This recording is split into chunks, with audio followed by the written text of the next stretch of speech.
Okay बच्चों, सबका ध्यान बोर्ड की तरफ। आज हम लोग स्टार्ट करेंगे अंश का हरण। क्या करना? अंशों का हरण करना। अंशों का हरण का मतलब क्या होता है? अंशों का हरण का मतलब होता है, मान लीजिए ये आपका अंश है, ठीक है, आपका क्या है? अंश है। अब इस अंश की कीमत कितने रुपए है? 10 रुपए। सपोज ये अंश का कीमत कितना रुपए है? ये एक अंश की कीमत 10 रुपए है, ठीक है। अब इसका फीस कुछ इस प्रकार था, 2 रुपये आवेदन पर था, 2 रुपये आवेदन पर था, 3 रुपये आवंटन पर था, 2 रुपये प्रथम याचना पर था, और मान लीजिए 3 रुपये किस पे था? अंतिम याचना पर था, ठीक है। अब ये अंश हमने निर्गमन किया था, मान लीजिए किसको?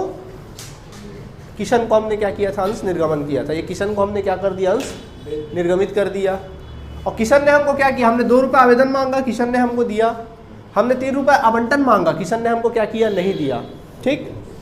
अब हमने प्रथम याचना मांगा, किशन ने हमको दे दिया आवंटन भी। हमने प्रथम याचना मांगा, किशन ने हमको नहीं दिया। हमने इज्जत से अंतिम याचना मांगा, किशन ने हमको क्या किया? नहीं दिया। समझ आया? तो हमको आ गया ताव, और हमने क्या बोला? ला भैया हमारा शेयर क्या कर, तू वापस कर। और हमने इससे अंश को क्या कर लिया? छीन लिया, ठीक। किस लिए छीना? क्या गुना था भैया इसका छीनने का? क्योंकि इसने हमको प्रथम और अंतिम याचना का पैसा नहीं दिया, हमने इसका छीन लिया। तो हमने इसको छीन लिया। तो बताओ मैंने कितने रुपए का अंश छीना है? 10 रुपया का। भैया निर्गमित कितने का किया था? 10 का। तो छीनूंगा भी कितने का? 10 का। वो अलग मैटर है कि इसने मुझे दिया 5 है, परंतु मैं छीना तो 10 रुपए का अंश ना। तो ये अंश की कीमत कितनी रुपये भैया? इस 10 रुपए के अंश की कीमत है। मैंने बोला दे देना, पैसा नहीं दिया, ठीक है, ठीक। मैंने बोला देगा पैसा, वो बोला नहीं देता, नहीं दे पाऊंगा करके, ठीक है भैया। हमने क्या किया? इस अंश को क्या कर दिया? पुनर्निर्गमित कर दिया। हाँ, इसको बेच दिया हमने। इसको क्या कर दिया? अंकिता को क्या कर दिया? दे दिया, बेच दिया। अब बताओ अंकिता से मैं कितना रुपया वसूलूंगा? 10 रुपये, बिल्कुल। कितना वसूलूंगा? पूरा पूरा, क्योंकि भैया उसको मैं 10 रुपये का अंश दे रहा हूँ, तो बदले में कितना लूंगा? पूरा एक मुश्त 10 रुपये क्या कर लूंगा? ले लूंगा। आया बात समझ? मुझसे मैंने कितने रुपये ले लिया? 10 रुपये ले लिया। अब आप बोलोगे सर ये 5 रुपये जो हमको किशन ने दिया था उसका क्या करेंगे सर? तो बेटा 5 रुपये क्या किशन को वापस करेंगे? नहीं, किशन को वापस नहीं करेंगे, बल्कि वो सारा पैसा किसका? हमारा, कंपनी का हो जाएगा। और कंपनी के कहाँ चला जाएगा? पूंजी संचय खाते में। इसी को बोलते हैं अंशों का हरण करना। क्या करना? अंशों का हरण। मतलब जो असल में वास्तविक प्राप्त राशि वो भी जब्त हो जाती है, वो वापस नहीं की जाती। समझ आया कि नहीं? इसी को क्या कहते हैं? अंशों का हरण करना। मतलब हमने अंशों का निर्गमन किया था, कोई अंशधारी सारा रकम नहीं चुका पाता है, तो हम उसके अंश का हरण कर लेते हैं, और उस हरण कर लेते हैं, और हरण करने के बाद उस हरण के अंश को किसी और व्यक्ति को पुनर्निर्गमित कर देते हैं। क्या करते हैं? पुनर्निर्गमित कर देते हैं। तो इसी को बोलते हैं अंशों का हरण करना और पुनर्निर्गमित करना। और जितना पैसा वो पुराना अंशधारी हमको दिया रहा होगा, वही पैसा क्या हो जाता है? जब्त हो जाता है, उसको वापस नहीं करेंगे। समझ आया कि नहीं? इसी को बोलते हैं अंशों का हरण, ठीक। तो आप बोलोगे सर अगर अंश का हम लोग हरण करेंगे तो उसकी पंजी प्रविष्टि क्या बनेगी? तो सबसे पहले देखो, अंशों का अगर हरण करना है तो सबसे पहला कंडीशन है, आप ये चेक करिए कि अंशों का आपने निर्गमन किस मूल्य पे किया था। सम मूल्य पे किया था, प्रीमियम पे किया था, या बट्टे पे किया था। ये भी तो होता है ना कि निर्गमन तो एक टॉपिक होता है ना, कितने पे निर्गमन किया था। तो मान लीजिए आपने अंशों का निर्गमन किस पे किया रहा? सम मूल्य पर निर्गमन किया रहा। तो बेटा जब हरण करोगे तो क्या एंट्री करना? देखो एंट्री बनेगा इसका। अच्छा एक बात बताओ, जब अंश पूंजी देते हो तो अंश पूंजी क्या करते हो? समाकलन। जब किसी को अंश देते हो तो अंश पूंजी क्या करते हो? समाकलन। जब छीनोगे तो अंश पूंजी क्या होगा? विकलन। तो एंट्री बनेगा अंश पूंजी खाता विकलन। कभी भी हरण की एंट्री बनती है अंश पूंजी खाता विकलन किससे? अंश हरण खाते से। ये एंट्री बनती है अंश पूंजी खाता विकलन किससे? अंश हरण खाते से। ये हम लोग क्या करते हैं? एंट्री करते हैं। समझ में आई? Common entry. जब भी कोई पूछे ना हरण की एंट्री क्या होगी, खट से बोलना अंश पूंजी खाता विकलन अंश हरण खाते से। समझ आया? अब वो बाकी चीज को भी समाकलन करोगे। पता है किसको समाकलन करोगे? जिसपे आपने मांगा है परंतु पैसा क्या हुआ? नहीं मिला। मतलब उस राशि उस याचना को आप समाकलन करोगे जिसपे आपने पैसा मांगा तो है परंतु सामने वाले ने दिया नहीं है। जैसे कि क्या? जैसे मान लीजिए आपने आवंटन मांगा, नहीं दिया। मान लो आवंटन मांगा परंतु नहीं दिया, तो फिर आवंटन खाते से कर देना, ठीक है। अगर किसी व्यक्ति से आपने याचना मांगा है, वो प्रथम अंतिम जो भी है याचना मांगा, उसने क्या किया? नहीं दिया, तो अंश याचना खाते से ये एंट्री बनती है। आया बात समझ में कि नहीं आया? ये एंट्री बनती है। अब अमाउंट कैसे फिल करोगे? तो अंश पूंजी खाता सदैव विकलन होता है मांगी गई राशि पर। कितने रुपए तक? मांगी गई राशि तक। अंशों पर मांगी गई राशि तक, वो भी कौन से मूल्य पर? सम मूल्य पर, ठीक है। जहां तक आपने मांगा है। जैसे 10 रुपए का अंश है, आपने पूरा 10 तक मांगा तो 10 रुपए से करोगे। जैसे अंश है 10 रुपए का परंतु मांगा है आपने 7 ही रुपए तक, तो कितने रुपए से करोगे? 7 रुपए से करोगे। समझ आया कि नहीं आया आप लोगों को? नहीं आया समझ में? ठीक है। इसके पश्चात हरण खाते में कौन सा पैसा जाएगा? वास्तविक प्राप्त राशि। कौन सा राशि? वास्तविक प्राप्त राशि। जो वास्तव में प्राप्त राशि नहीं हुआ था, जैसे 5 रुपये प्राप्त हुआ था वो राशि। और ये वाले में कौन सा पैसा जाएगा, मांगा परंतु अप्राप्त, मतलब वो राशि जो आपने मांगा था परंतु अप्राप्त है, मतलब कौन सा पैसा, अवशिष्ट वाला पैसा। कौन सा पैसा, अवशिष्ट वाला पैसा। इसका भी वही कहानी है, मांगा परंतु अप्राप्त, अवशिष्ट वाला पैसा आप लोग क्या कर देंगे, डाल देंगे। क्लियर है आप सभी को। क्या लिख सकते हैं, सममूल्य पर अंश का हरण, सममूल्य पर अंश का अंशों का हरण, सममूल्य पर अंशों का क्या लिखेंगे, हरण करने पर। समझ आ गया सब लोगों को। इसी प्रकार नंबर 2 होता है, यदि आपने अंशों का निर्गमन किस पे किया रहा होगा, प्रीमियम पे निर्गमन किया होगा। किस पे किया रहा होगा, प्रीमियम पे। तो बोलो बच्चों, जब अंश पूंजी देते हो तो अंश पूंजी समाकलन करते हो, और जब अंश देते हो तो प्रीमियम को भी क्या करते हो, समाकलन करते हो। जब छीनोगे तो क्या होगा, अंश पूंजी खाता विकलन, अंश पूंजी खाता विकलन। फिर क्या करोगे, प्रतिभूति प्रीमियम खाता विकलन। लेकिन प्रतिभूति प्रीमियम खाता एक शर्त पे करोगे, अगर प्रीमियम का पैसा नहीं मिला है, अगर प्रीमियम को पैसा नहीं मिला तो ही विकलन करना, अदरवाइज विकलन मत करना। ठीक है, चेक कर लेना। तो प्रतिभूति प्रीमियम खाता विकलन, प्रतिभूति प्रीमियम खाता विकलन, प्रतिभूति प्रीमियम खाता विकलन किससे, अंश हरण खाते से, अंश हरण खाते से। अब समाकलन किसको करेंगे, उन चीज़ों को समाकलन करेंगे जिस पे पैसा आपने मांगा परंतु अप्राप्त है। तो अंश आवंटन खाते से, अंश आवंटन खाते से, और अंश याचना खाते से, अंश याचना खाते से। आया बात समझ में कि नहीं आया, कोई परेशानी इसमें आप लोगों को नहीं है। तो देखिए, अंश पूंजी खाता विकलन कितने रुपये से करोगे, मांगी गई राशि तक। कौन से राशि तक, मांगी गई राशि तक। और एक चीज याद रखना, कभी भी याद रखना, अंश पूंजी खाता विकलन पता कितने रुपए से होता है, कभी याद रखना, उसमें ना बट्टा, मतलब सब हमेशा सम मूल्य पर लेना है, कभी भी, चाहे प्रीमियम हो चाहे बट्टा हो, कोई भी मैटर हो। अंश पूंजी सदैव या तो समाकलन होगा या विकलन होगा, तो हमेशा उसमें सम मूल्य की बात होती है। प्रीमियम वगैरह है या बट्टा वट्टा, सबको क्या करोगे आप, इग्नोर करोगे, सम मूल्य देखोगे कितना रुपया है।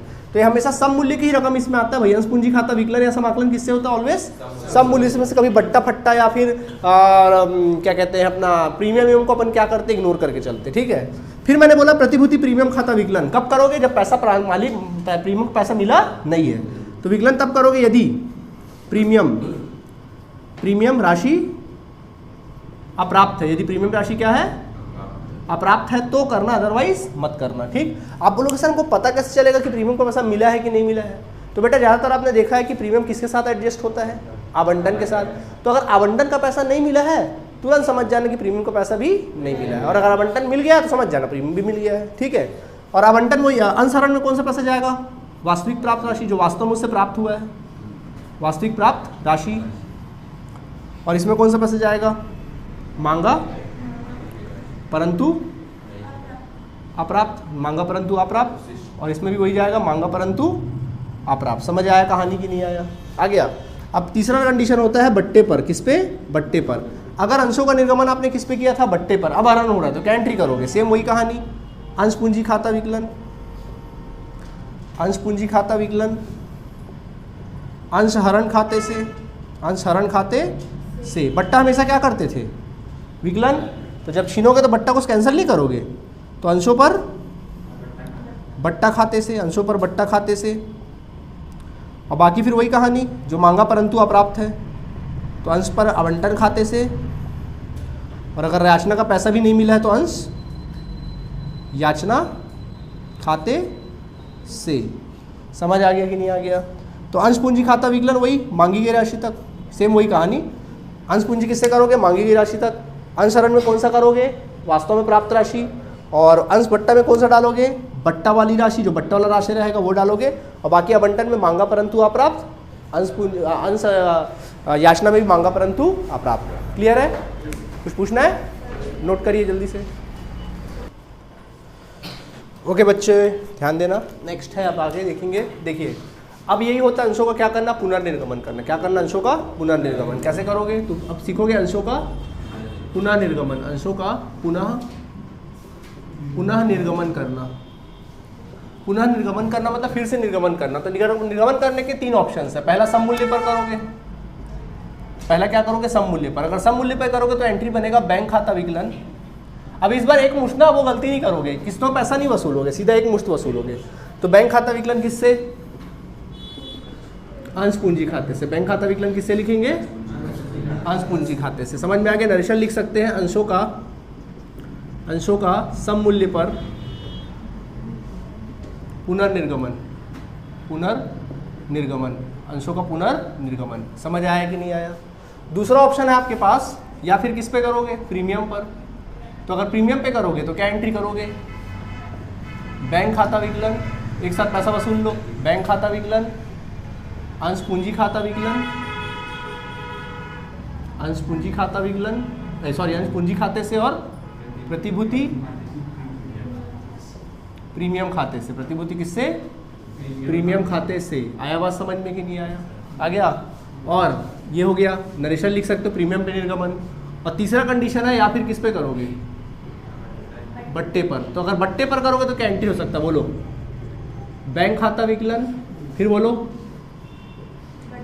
गलत, बट्टा खाता विकलन नहीं करेंगे क्योंकि पुनर्निर्गमन कर रहे हैं। अंशहरण खाता विकलन। क्या?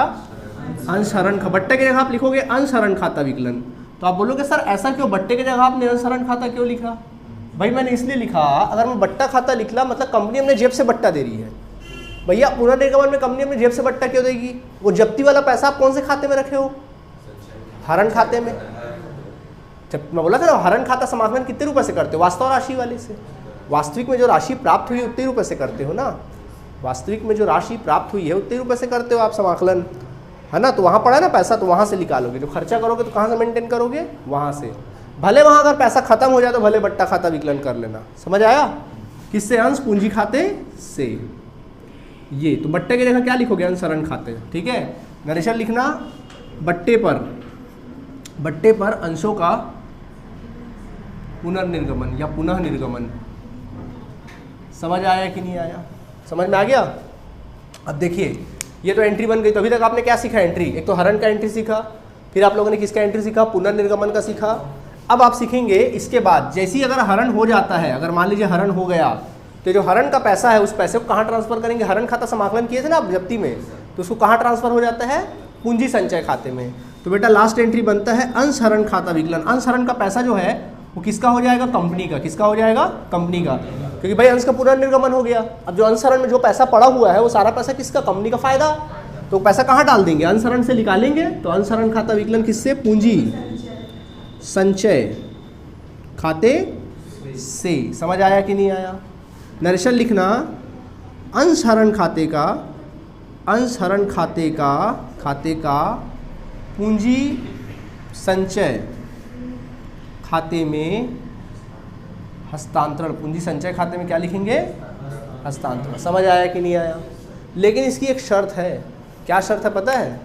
अंशहरण खाते में उसी का पैसा आप ट्रांसफर करोगे, उन्हीं अंशों का पैसा ट्रांसफर करोगे जिसको आपने पुनर्निर्गमन किया है। जैसे मान लीजिए आपने 100 अंश हरण किए थे। कितने अंश हरण किए थे? 100 अंश। लेकिन आपने उसमें से 80 अंश ही क्या किया है? पुनर्निर्गमित किया है। कितना अंश पुनर्निर्गमित किया? 80 को ही आपने पुनर्निर्गमित किया। तो बताओ हरण खाते में कितने हिस्से का पैसा ट्रांसफर होगा?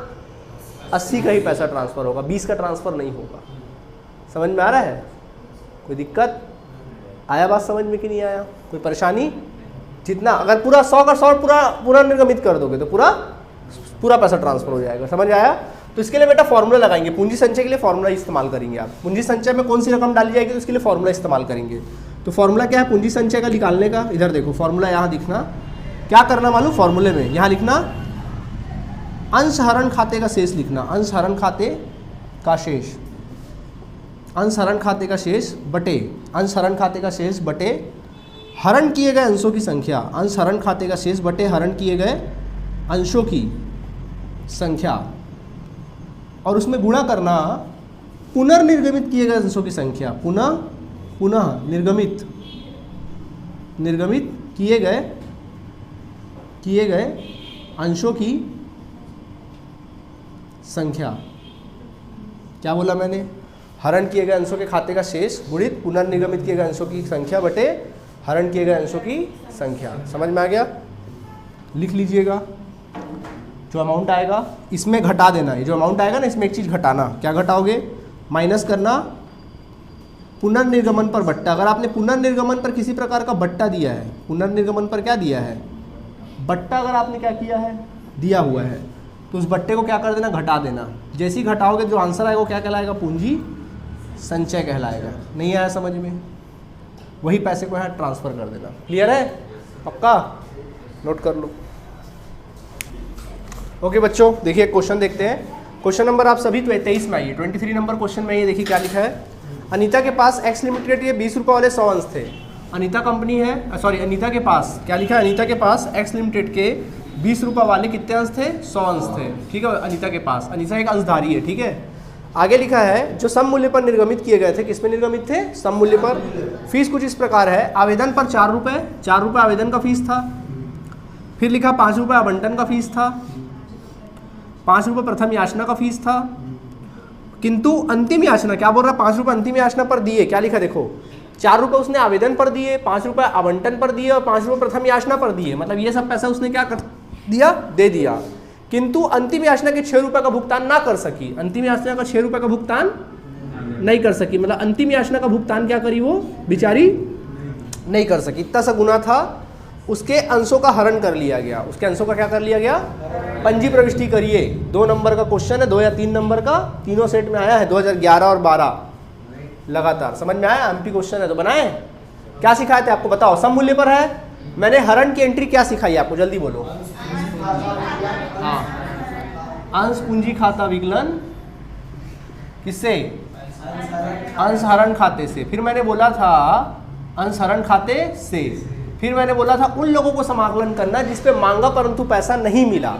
तो बताओ इसमें किस पे पैसा नहीं मिला, अंतिम में। तो बेटा क्या लिखोगे, अंश अंतिम याचना खाते से, अंतिम याचना खाते से। क्या बोलती जनता भैया, समझ में आ गया कि नहीं आ गया। आप अमाउंट फिल करें तो बोलो अंश पूंजी खाता विकलन कितने रुपए से होता है, जहां तक आपने पैसा मांगा है। तो बोलो मांगा कहां तक आपने, पूरा 20 रुपए तक गिन लो। आपने आवेदन मांगा, आवंटन मांगा, प्रथम याचना मांगा, अंतिम याचना मांगा, कुल मिला कितना मांगा, 20 मांगा।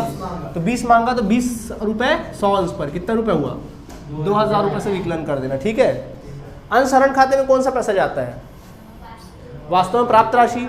तो बोलो इसने कौन कौन सा पैसा दिया, 4 दिया, 5 दिया, 5 दिया, 14 दिया, कुल मिला के कितना दिया, 14। तो 14 रुपए एक अंश पे, तो कितना, 100 अंश पे कितना, 1400 रुपये चुकाया। सही बात है। और अंतिम याचना कौन सा, मांगा परंतु अप्राप्त, 6 रुपये मांगा लेकिन उसने कैसा नहीं दिया, तो 600 रुपये। नहीं समझ आया, नरेशन लिख सकते हो 100 अंशों का सम मूल्य पर हरण। नहीं समझे, सम मूल्य पर हरण। क्लियर है, मिल गया 2 नंबर। क्या बोलते हो, समझ में आ गया कि नहीं आ गया, बिल्कुल ठीक है। अब देखो और एक क्वेश्चन बता देते हैं, बता दे और एक क्वेश्चन। अब चलिए देखिए, अब मैं 26 बताता हूँ आप लोग को। अब हम आपको 26 बताते हैं। देखिए 26 में क्या लिखा हुआ है। 26 कहता है, देखिए क्या लिखा है, राहुल लिमिटेड ने 100 रुपये वाले अंश 10% प्रीमियम पे निर्गमित किए थे। राहुल लिमिटेड ने 100 रुपये वाले 10% किस पे, प्रीमियम पे निर्गमित किए थे।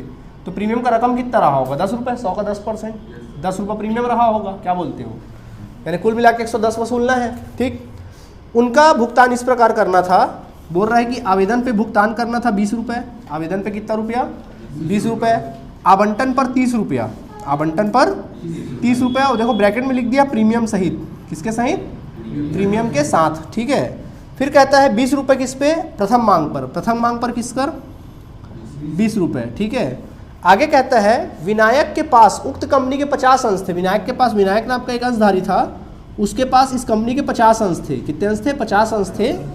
उसने आवंटन और प्रथम भुगतान का, प्रथम मांग का भुगतान नहीं किया। उसने आवंटन और प्रथम का भुगतान, तो इसने क्या किया, आवंटन का भुगतान ना कर सका और प्रथम मांग का भुगतान ना कर सका। इतना ही सा गुना था बेचारे का। परिणाम स्वरूप कंपनी ने उसके अंश को क्या कर लिया, हरण कर लिया। शिट यार, है ना, हरण कर लिया। तो चलो एंट्री करें। तो बताओ, एक बात बताओ, पहले तो मैंने बोला था जब भी प्रीमियम वाली बात आए तो चेक कर लेना प्रीमियम का रकम मिला है या नहीं मिला है। बताओ मिला है, नहीं मिला, कैसे पता चला आपको, आवंटन नहीं दिया मतलब प्रीमियम भी नहीं दिया। तो चलो एंट्री करें हरण का। तो बोलो बच्चों, ये क्वेश्चन नंबर कितना था, तो 23 का था, मैंने सॉल्यूशन बताया, मैं कितने का बता रहा हूँ, 26 का। तो बोलो क्या एंट्री करोगे, अंश पूंजी खाता विकलन, प्रतिभूति प्रीमियम खाता विकलन, प्रतिभूति प्रीमियम खाता विकलन, प्रीमियम खाता विकलन, अंश हरण खाते से, अब मैंने बोला था उसको समाकलन करना है जिसका पैसा नहीं मिला। बोलो कौन कौन सा नहीं मिला? अंश आवंटन खाते से, बिल्कुल, अंश प्रथम याचना खाते से, और कुछ? अब अमाउंट फिल करें? चलिए देखिए, तो अपन लोग अमाउंट फिल करेंगे। तो बोलो अंश पूंजी खाता विकलन कितने रुपए से होता है? जहां तक आपने मांगा है, लेकिन प्रीमियम को छोड़कर ना, क्योंकि पूंजी में कभी प्रीमियम को शामिल नहीं किया जाता। तो बोलो आपने मांगा कहाँ तक? आवेदन, आवंटन और प्रथम, यहाँ तक मांगा ना। गिनो कितना हो रहा है? 30 20 50, 50 20 70, 70 हुआ। 70 में 10 तो प्रीमियम है, तो बचा कितना? 60।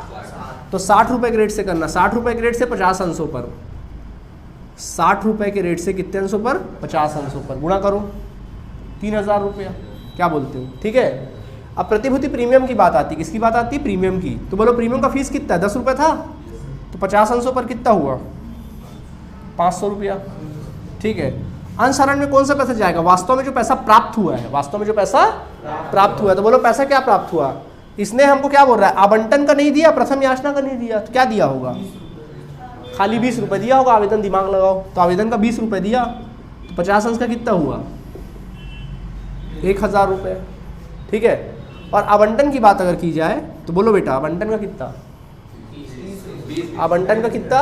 30। हाँ बिल्कुल, 30 रुपये 50 रुपये के रेट से मल्टीप्लाई करो, 1500 रुपया।